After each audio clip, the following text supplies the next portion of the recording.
having said all that kind of stuff, I maybe I'm going to just kind of wrap it off on this because I was hoping actually Charlie would be here before the podcast today. So I wanted him to, actually what I wanted to do is for you and talk to him and Seabass a little bit about where they are right now in their hockey process after year one is 16. Well, Seabass is 17 now after year one and moving forward as a player, a mentor, because you're a mentor to them too, a player, a mentor, and a scout.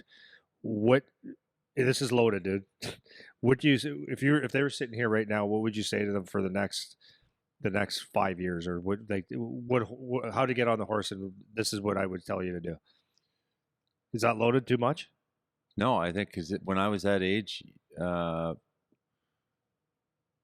it just has to be just hit home that this doesn't last forever. Your window in this career is not like, they're going to get older. You're going to see guys, just like you said, from their team that aren't still playing.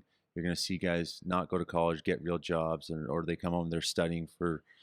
You're going to have to make different decisions, and this is a career that, if you're lucky, you get to do it till you're 30, 35. You're on a different path than a lot of people, and you're going to have choices to make and sacrifices that is worth it if you want to do it in this. But your time is now. Whereas a lot of people have more lax until they're 25 to figure it out. Yeah. Your time is now with your choosing. If you choose, this is your choice. If you choose this profession, it's now. And a lot of people, you want to be a gamer. You want to be someone that, stands out when, you go watch a game as a scout. You want to be that person that people talk about after a game. You want to have an impact on the game. But you don't rise to the occasion when the puck drops. You rise to the occasion making that choice like on a Monday now. Yeah. Like this right now is as important as game one next season. Yeah, or Friday night. Yeah, it's in real time, and that's. I guess I made those decisions just because hockey was what I wanted to do, and just like these guys are doing. But just a little bit of emphasis on how important right now is for them. It's your choice. And like I said, they're going to see their peers make different decisions, and because they're just, not everyone's on the same path. Well, that's what but it becomes real right about their age. Yeah. Well, and a lot of people that they're close with. Yeah. Their buddies, and to realize that they're on just different paths. Yeah, that's something that he realized real quick, and it's not a negative thing. No, not at all. To his buddies. But that's what he realized. He comes home, and it's the first night he had a couple beautiful kids, great kids, but they're in grade 11 going into grade 12.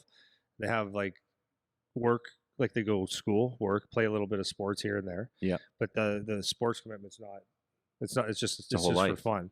So it was like the first week he was back or so, they were like, hey, come on out to, I'm not going to say his name, come over to the house, we'll be in the backyard, Mom lets us get hammered, stuff like that. But that's what Friday and Saturday night is. Yeah. And he and of course in front of my face he's going to be more like I got to make. I got to make good decisions. Hey, Dad. I'm like, yeah, you do.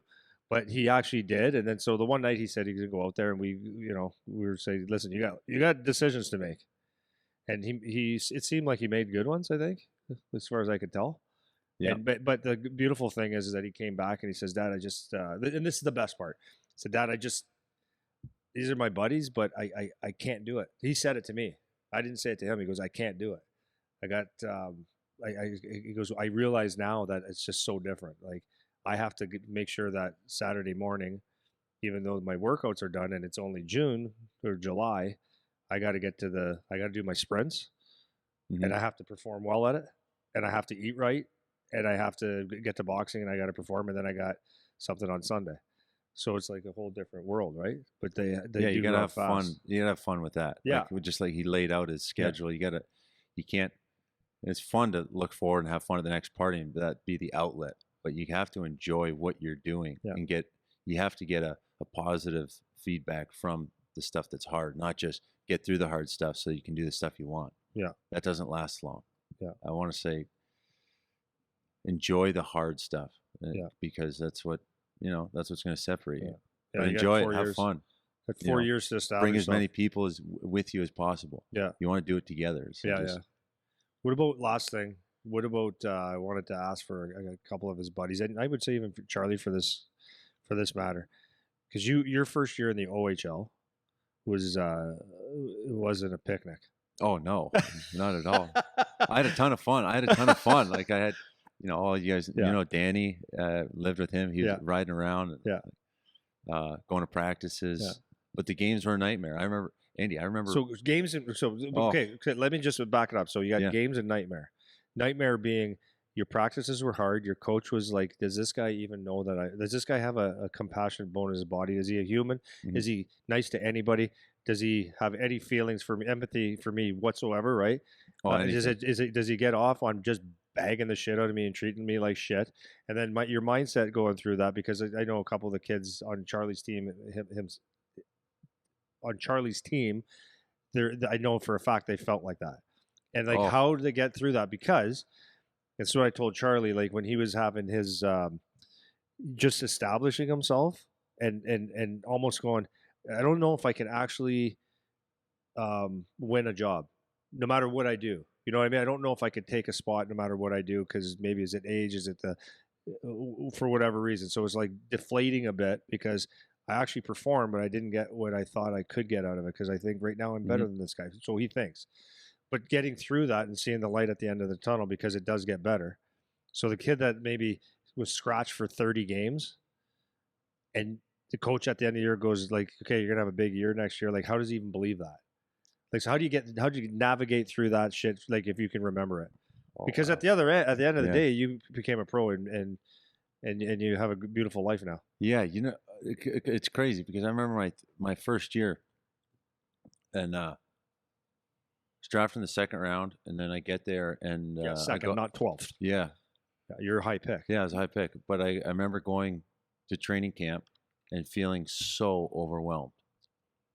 These guys are so much bigger. They're so much stronger. They're so much faster. I couldn't take a stride with the puck. I didn't make a pass. I was just like icing the puck, let alone like try and hit, be physical. Or like, I was such a fish out of water. And then come game one, I didn't even know what a healthy scratch was. When the coach said you're not going to play, so I was like, wait, I'm on the team, but I have a jersey and I'm practicing with you, but I'm not going to play. Yeah. Okay. And then real quick, I realized, wait, all these guys played. I played one game this weekend and 3 shifts, and then the whole team played. And then I have the day off, which I probably should have worked out, but I didn't know. No, you don't know. And then I go to practice the next day after eating my billets food all day, coming in, not playing on the weekend. And then all of a sudden the pace picked up in practice as the season was going on. I was like, whoa, these practices are, this is so hard. How am I even going to play in a game? And I would get in a game and I would just feel so overwhelmed. I felt like I didn't belong. I felt like it was a hill I couldn't climb. And I remember my parents, and this is when there was no freebies in school. I'm at school at 8 a.m. I get a 40-minute lunch. We're done at 2:30. Practice. I'm on the ice at 3:15. I'm buying a $3 slice of pizza, running out, getting in a car, and getting dressed as fast as possible to get. And then I go home. I do my homework or study. I'm going to bed at 10, 11, trying to get everything done and do it again, let alone where my focus should have been. Yeah. And just trying to navigate all that. I'll never forget my mom coming up on a game. My dad stayed behind, and after the game, I was scratched, and I remember I had to go grab something from her car to bring to my billets, and I got to the van and I just cried. I just started crying. So everyone does it. Just started crying. I was broken. I felt about 1 foot tall, and I had. And the veterans are always so good to you, right? Oh no, yeah. Then making sure you're feeling good. Yeah, you're sitting at the front of the bus. This is when you don't play, and then I got to pack the bus, and then I got to hand out all the Gatorades and the meals, like I'm working for the team. Yeah. And then sit at the front of the bus and take a sucker punch by half the guys that walk by. You know, just doubled up with someone. Yeah, doubled up with someone on a 7-hour trip to the Sioux that I didn't play, and I missed. Try and do homework or study for your test the next day. I'm like, wow.